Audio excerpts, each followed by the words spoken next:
তোর জন্য আজকে আমার দেশ ছাড়া লাগলো, তোর বুদ্ধি হই না এত কিছু, তোর বুদ্ধি শুনে জনগণ আমার দেশের থেকে বার করে দিছে, তোর বুদ্ধি শুনে তোর জন্য। এই ধরনের ভিডিও আপনি হয়তো জীবনে অনেক দেখছেন, কিন্তু আপনি কি জানেন এই ভিডিওগুলো কীভাবে জেনারেট করা হয়? আর কোনো চিন্তার কারণে আসুন আমার কাছে, আমি দেখাই দিচ্ছি। এই ভিডিওগুলো জেনারেট করার জন্য আপনি আপনার গুগলে চলে যাবেন, আপনার মোবাইল থেকে করতে পারবেন, কিন্তু আমি আমার মোবাইল থেকে দেখা দিচ্ছি না, আমার মোবাইলটা অনেক স্লো মোবাইল, ভাঙা মোবাইল, তাই আমি আমার মোবাইল থেকে দেখা দিচ্ছি না, আমি আমার কম্পিউটার থেকে দেখাইতেছি।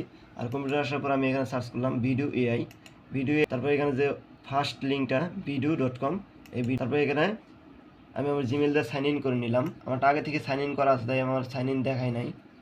সাইন ইন করে নেওয়ার পর ইমেজ টু ভিডিও, তারপর আপলোড ইমেজ, এখান থেকে আমি আমার যে ফটোটা ভিডিওতে কনভার্ট করতে চাই সেই ফটোটা আমি এখানে আপলোড করে দিলাম।